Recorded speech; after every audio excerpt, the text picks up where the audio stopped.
Got going a little bit early. All right, everybody, welcome. Last time we finished up what effectively would be Unit 4, and we had talked about the economic revolutions of the 18th century. And now we're going to look at what were the political effects. We're going to start this new unit with what were the political effects of all this change in the 18th century with the Industrial Revolution, particularly where the Industrial Revolution is most prevalent at this time, and that is Great Britain. And we're going to look at what the reforms were, what the political effects were of all this in Great Britain in particular. So, to begin with, efforts at reform were far-reaching. A lot of individuals pushed for regulations on issues such as child labor, safety measures in factories, protections for women workers, legislation on urban sanitation, and a variety of other issues that were affecting these people that we talked about in the last presentation. Edwin Chadwick, he was an English reformer, was concerned with the reform of the English poor laws and public health issues. In a report written in 1842, he stated that the annual loss of life from filth and bad ventilation are greater than the loss from death or wounds in any wars in which the country has been engaged in modern times. Now, his report was essential in the eventual passing of the Public Health Act of 1848 in Great Britain. Other reform efforts in Britain focused on labor issues. In 1802, the first of a series of factory acts passed, limiting labor hours for children and prohibiting the employment of children under 9 years old and requiring children between 9 and 16 to be educated in math and writing during work. Other important legislation followed. In 1833, the Factory Act prohibited children between the ages of 9 and 13 from working more than 8 hours per day and barred children between the ages of 13 and 18 from working more than 12 hours per day. The Coal Mines Act of 1842 prohibited the employment of women and boys of 10 years old and younger in mines. And as the decades proceeded, workers continued to gain more rights, and safety conditions in cities and factories improved as a result. Now, one of the earliest areas of reform was a response to the unclean and dangerous living conditions in urban industrial cities. But what exactly is a reform movement when we talk about these things? Well, a reform movement is an attempt to bring about social change. And this change is usually a gradual one, which separates it from a revolutionary movement that happens suddenly. So the Industrial Revolution happened suddenly. The reform movements were a gradual change as people became adjusted to this new way of life. So some reform movements we'll discuss further will include child labor reform, urban reform, the Chartist reform, and parliamentary reform. The reason we know about the appalling conditions in the industrial cities is due to the work of social investigators, what we might say very early sociologists, even though the field of sociology hadn't arisen yet. These people are the earliest proto-sociologists that are going to lead to the rise of the field and social work in general. So for instance, by observing the dirty appearance and stunted growth of child laborers, many reformers began to ask why. Why did working children appear to be smaller and more prone to illness than non-working children? How did this represent a danger to society in general? And in response, activists jumped to action in various ways. Many reformers were from financially affluent families and so had the time to care about the lower class because they didn't have to work for their bread constantly. And they viewed the problems of the poor as threats to their own lifestyle because if the poor get fed up, there's a lot more of them than there are of the rich, and they'll just come and take everything, basically. So for instance, the rising rates of crime and outbreaks of disease had the potential to make their lives more difficult as well. One example was cholera. It was a deadly disease that had been affecting European cities in the 1830s and 1840s. And because the disease became more prominent in the overcrowded cities, wealthy city dwellers began to call for reform too. And since the Industrial Revolution began in Great Britain, the social problems created by this change were observed by British reformers early on. Edwin Chadwick was a reformer with a background in law, and he was most noted for his work with the Poor Law Commission. And this was a commission, a group, a committee of people put together to kind of, okay, what laws can we make to help the poor? And during this time, he initiated a 3-year investigation into the living conditions of Britain's working class. And his work culminated in a thorough report on the sanitary condition of the laboring population of Great Britain in 1842. He reached a lot of conclusions, such as that atmospheric pollution and overcrowding explain the rampant outbreaks in industrial cities of the cholera. And he realized the sanitation systems in the cities needed reform. It probably wasn't healthy as far as keeping people hygienic, sanitary, for people to just throw their human waste out onto the street, like we discussed yesterday. So among these changes were better sewage systems, removal of waste from streets, and the improvement of water supplies. Along with all this became, as poor people began to recognize that they were kind of a subjected, very lower class, they wanted to see reforms to include them so that their concerns were met more fully as well. And that led to a lot of political reform, particularly the politics of Great Britain, dominated by the legislative branch at the time of Parliament. So we have parliamentary reforms. And during the Industrial Revolution, a lot of workers were faced with severe poverty. They were unable to leave this desperate situation because they had no political power in England. Wealthy male landowners, it was still the aristocracy basically, were the only people who had any political impact. Parliament's divided into two separate houses here. You have the House of Commons, which is elected by the people at large, and you had the House of Lords, which were people with aristocratic title automatically were members of the House of Lords. And so at this time, today in England, the House of Commons is really the only House of Parliament that matters. The House of Lords has no power at all, and we'll see how this kind of becomes about as we go through the history here, particularly of these Chartist movements and the parliamentary reform movements, why the House of Lords has no power today. But certainly at this time, the House of Lords was the more powerful of the two. The House of Commons, not so much. And so the House of Lords, the rich, the landed class, certainly were dictating what was going on in government. They were the only ones who had any political impact. So with the exception of a few reformers, these men were mostly out of touch with the plight of workers and their families. And at this time, Britain had two major political parties. The Tories were mostly members of the aristocracy, and the Whigs were mostly merchants. The makeup of the government also favored the landowners. For instance, the House of Lords was made up of aristocrats, like I already said, who served for life, and the House of Commons was made up of landed aristocrats, industrialists, and merchants, anybody who could get elected, by a very limited voting class as well. You actually had to own land in order to be able to vote, and so most people were cut out of this voting process in England. Change finally occurred in 1830 when the Whigs gained a majority and introduced the Reform Bill of 1832. The Reform Bill did the following. It redistributed the districts to reflect population changes. And it changed voting qualifications, which gave many middle-class men voting rights. It wasn't based necessarily on landowning anymore. And there's lots of great British satire on this age, and there's some historical truth to it as well about, I don't know if you were into Rowan Atkinson and Blackadder. Great series if you get a chance to watch it.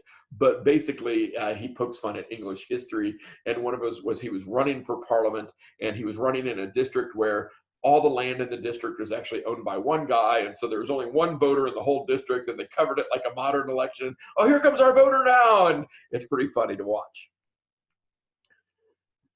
So beginning in 1815, the British government passed a series of corn laws intended to keep corn prices high.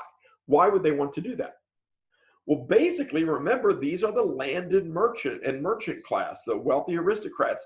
They're making money off the farms, off the trade. And if they keep prices high, that's more profit that they will make. But who suffers from this? Obviously, it is the lower class, the peasants, that are suffering from all this. So why would anyone want to keep these prices this way? Well, the legislation was originally imposed to protect British farmers from cheap foreign imports. However, the law had consequences for the working class who had to pay these high prices and therefore couldn't afford as much food. So with their already low wages, workers had little, if anything, left to purchase anything else after their food as well. The corn laws really only helped the farmers and the nobility who owned the farmland, and finally in 1828, reform began. The Tories, who were mostly members of the aristocracy, and the Whigs, who were mostly merchants. I think I went backwards on here, I apologize. All right, so the Corn Laws really helped the farmers and the nobility who owned the farmland, and finally 1828 reform began. The price of corn was not fixed. In other words, they didn't say, here's what you pay for corn.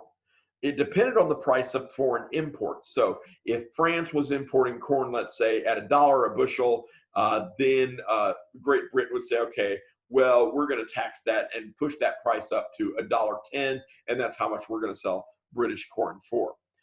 So foreign imports could be imported freely as long as domestic grain was sold at a minimum of 73 shillings per quarter. And the Corn Laws were repealed completely in 1846. Which brings us to the Chartist reforms. And a charter is basically just a contract. So these Chartist reforms are from a group of people who want a contract for the people. So the Chartist reform movement wanted to gain universal suffrage, or the right to vote for everyone, so they could sign that social contract together. However, everyone was simply another term for all male citizens, as women were not part of this particular path for voting rights. This movement was labeled Chartist because it was based on a document called the People's Charter, drafted by William Lovett in 1838. And this text called for the following demands to be met: the right of all men over age 21, as long as they weren't insane or criminal, to vote; electoral districts that were equally represented; the abolition of property requirements for members of parliament; monetary compensation for all members of parliament, so even the poor could afford to be a member of parliament. A lot of times the poor weren't even able to run for office, even if they could, because they had to work, and if they weren't paid to be members of parliament, they couldn't dedicate the time it took to actually be a member of parliament. Annual elections, and voting done in secrecy. Prior to this, you would go to wherever the polling place was, a local pub. You'd go in there and they go, all those in favor, and you were raising your hand in front of everybody, and they knew how you were going to vote. So after circulating the document, Chartists secured around almost 250,000 signatures.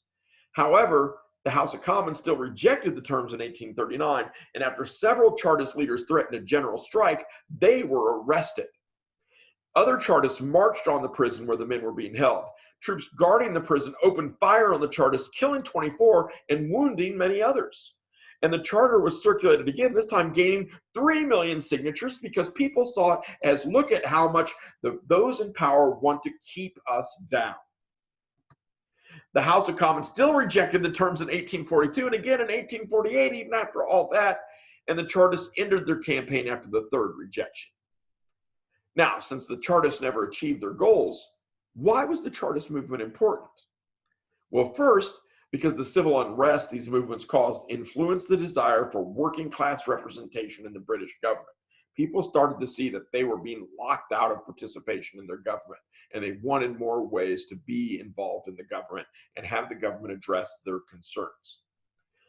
Also, most of their demands were eventually met through the Reform Acts of 1867 and 1884. So they weren't totally a failure. It just took some time for people, particularly the people in power, to adjust to that real world necessity of changing and addressing those concerns. So those are the reform movements, particularly in Great Britain. But all this reform brings about ways of thinking about the world that are different. And we call these ways of thinking about the world and what to expect from the world ideologies. And almost invariably, ideologies like conservatism, liberalism, capitalism, you notice a trend there. They all tend to end with the word ism. And ism is a way of thinking about the world, basically. And there's lots of new isms that arise in the 19th century. So we're going to spend some time talking about these 19th century isms. And we'll start with radicalism.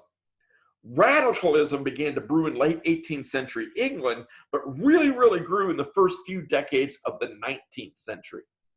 And although there were several forms in which radicalism took shape, a general description of a radical could be a member of the working or middle class, or a supporter of these classes that could be upper class, who called for the right to vote, fair economic conditions, and freedom of the press. Things that were, wow, that's really way out there in the 18th century, and so they were considered to be radical. Adding to this definition, radicals were also not fans of monarchies, seeing them as an oppressive force that should be thrown off. Another hallmark of radicalism was its opposition to the church's involvement in the state. Perhaps nowhere was this more plainly seen than in England's Catholic emancipation, which was a series of laws that stopped one religion from playing a role in whether or not a person held political office. Now, you got to remember, we had talked about earlier in the course that English people really hated Catholicism. And they had laws that said you couldn't even hold a seat in Parliament if you were Catholic. Well, a lot of people, what's it matter what religion I am, as people became more radicalized and thinking about things. And these were led by men like Jeremy Bentham. Radicals called for the church to be separate from state affairs, that a person's religious belief was a matter of their own conscience and not a matter for the state. And they also desired the ousting of monarchies in favor of a constitutional republic, much like the United States, where the rule of law is the monarch, basically. Or in other words, a government run by the will of a voting people, not just a few wealthy elite. And this brings us to republicanism. Now, republicanism, don't get that confused with the Republican Party of the United States today, has nothing to do with it. It's a term that's sometimes used interchangeably with European radicalism as well, particularly on the continent away from England. So this republicanism rises up out of the French Revolution and as a consequence of the American Revolution, really. And republicanism, like radicalism, took on many forms. However, there are a few overarching characteristics. Republicanism called for the removal of absolute monarchies, where the monarch dictated the law. It also called for, and not only dictated the law, but the law didn't apply to them. It also called for a level of political field in the form of universal suffrage, or in other words, the right to vote for all males. And like the radical counterparts in England, Europeans who favored republicanism were dead set against the Catholic Church nosing around in matters of the state. In England, it's more freedom for Catholics because they're the downtrodden, but on the continent, the Catholic Church was still king, and it enforced its will a lot on the states, and they wanted the Catholic Church cut out. Now, this brings us to another ism, liberalism. Now, when we talk about liberalism in modern American politics, we're talking about what we call the left, and their ideas about big government and a more social change. That is not what classical liberalism is, and that's what, when we talk about liberalism in the 19th century, that's what we're focused on, is classical liberalism. Matter of fact, you might be able to say that in some instances, what we call conservatism today in the United States is much more like classical liberalism in the 19th century. So in its classical form, liberalism was an ideology that held at its core a commitment to the liberty of the individual. And this liberty came in forms of freedom of speech, freedom of the press, the right to assemble, basically the right to just complain about your government without the government coming to shoot you for it. It was led mostly by members of the working middle class, merchants, bankers, business owners, people who were cut out of government because they weren't aristocracy, but yet had huge stake in what government did. And some will argue that liberalism was not really a fight for equality of all men, but instead equality for the working middle class. Very concerned with economic reform, liberalism subscribed to the teachings of Adam Smith, the famous 18th century political economist, author of The Wealth of Nations that we talked about in the previous presentation. And like Smith, liberals supported the adoption of laissez-faire economics. The government leaves us alone to do our business the way we best see fit. And a simpler way to say this is that liberals felt the government should keep their hands out of the economy and allow the free market to determine its own course. And to ensure the government kept its hands out of the free market, the liberals of the late 19th century, also known as neoclassical liberals, called for smaller government. And like radicalism and republicanism, liberalism also favored a secular state where religion was a matter of personal conscience and not determined by the state. Any linking of church and state was considered an archaic tradition that would only oppress the people. However, it must again be mentioned that much of the liberal philosophy stemmed from the desire for economic freedom. In other words, not just the state, but also the church should keep their hands out of the people's pockets. And you got to remember, at this time, the church is still taxing people, basically. They're required to pay by law and go to a certain church, a certain religion. And so this is all, get your hands out of my pockets and let me use my money for what I think is best in the free market, that I'm an intelligent person, I can make my own decisions.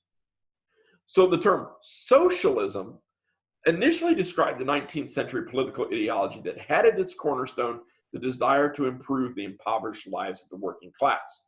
Now, in today's modern connotation, it still has that, kind of abstract meaning that it's for the working class, for the lower people to have some economic equity with everybody else. So in that way, it hasn't changed. But certainly, this socialism is a lot different than what we think of as today's modern socialism. So try not to get the two confused between this 19th century socialism and 21st century socialism.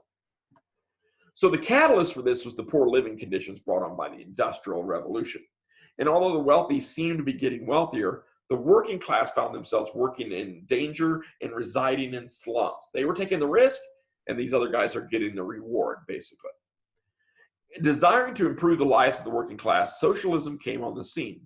And like the ideologies of liberalism and radicalism, which called for greater political equality, socialism desired to level the playing field of social class. However, socialism would take this idea far beyond the boundaries of earlier ideologies. And this was especially true in the area of economics. To explain, liberalism believed in the concept of laissez-faire economics, or the belief that government should keep their hands out of the economy and allow the free market to determine its own course. Socialists are diametrically opposed to this idea. No, no, no. If you let everybody pursue their own course, then the poor are already at a disadvantage. The rich will just work to keep their own without the government forcing it. What a government needs to do is come in and force the rich to give up their wealth and spread it more equally amongst people. So they believe competition in private property caused the ills of society. And their solution to these ills was an economic system based on cooperation and common property.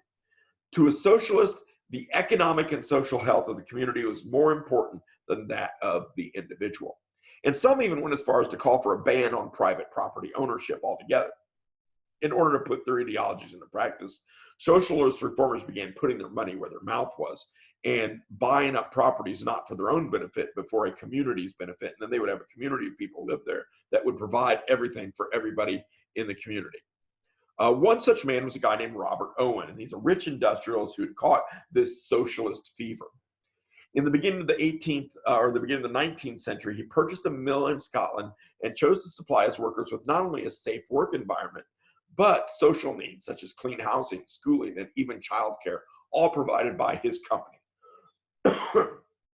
Perhaps shocking socialism critics, the mill prospered despite the extra money spent on caring for its workers, because all that comes out of the owner's profits. He then decided to take his socialist ideas across the Atlantic, and he set up a similar working environment not too far from Marshall, Illinois, where I am, in Indiana. Unfortunately, his commune there, complete with a shared eating hall, leisure facilities, and even its own currency, failed due to infighting among the workers. And there's been a lot of speculation about what happened at New Harmony, which was the commune's name. Was it purely a reflection of the American culture of greater independence and taking care of yourself that really wasn't present in Great Britain, because people in Great Britain for centuries had relied on the community and the king and noblemen to provide for them? Is that a reason why it couldn't, socialism, communism couldn't succeed in the United States at that time, or even today, because of these cultural differences? Is this why socialism is much more prevalent in somewhere like Canada, where they're used to the European system, or in Europe itself? On a side note, some historians feel it also failed due to its workers' unwillingness to actually work, because they expected people to provide for them. Another such 19th century socialist reformer was a guy named Charles Fourier. And like Owen, Fourier believed people would be most happy and productive in an environment of cooperation. Also like Owen, he worked to create self-sustaining communities. And because he felt these communities could offer protection, they were named phalansteries, after an ancient Greek military formation known as the phalanx, if you took Western Civ 1 with me. And along with offering protection from economic ills, Fourier felt his phalansteries should also be places of pleasure. Members should be able to choose jobs they enjoy rather than being relegated to tasks. Building on this idea of pleasure, monogamy was seen as optional within the community. If you loved someone, go be with them. It's a 19th century hippie commune is basically what it's become. Rather than being constrained by pair bonds, community members were encouraged to see each other as free members of the human family. So free love. And despite the protection and pursuit of pleasure, These communities promised they met the same fate as the commune of New Harmony for reasons I'm sure you can figure out. Hey man, I don't have to work if I don't like that task, so why do anything? I'm just going to stay here and love. So in fact, none of them even lasted a decade. So that's our presentation for today. A couple of housekeeping notes for you. Tomorrow will not be a live presentation. We'll be on at the same time. However, it will be a recorded presentation because I have a meeting at my high school with the administration to discuss e-learning moving on into the future during the coronavirus outbreak. Otherwise, starting next week, we are a bit ahead of where we would be in the class because certainly we've presented every day, and instead of working on projects or homework, things that would have cut us back a little bit. So starting next week, just to put us on a little bit more of a schedule, give us a breather, we are going to take a spring break. That would have been our normal spring break had I been at the physical high school. So next week, we'll take a spring break. We will be back Monday, the 13th, and we'll resume presentations then. So just those couple housekeeping notes. Tomorrow, same time, same place, but a recorded presentation, and I'll be back live with you on Thursday. So if you need anything, if you have any questions, feel free to text me, email me, leave comments, whatever way you have of connecting with me, and I'll be glad to engage in the discussion with you. Otherwise, have a good day, and I'll see you again live on Thursday.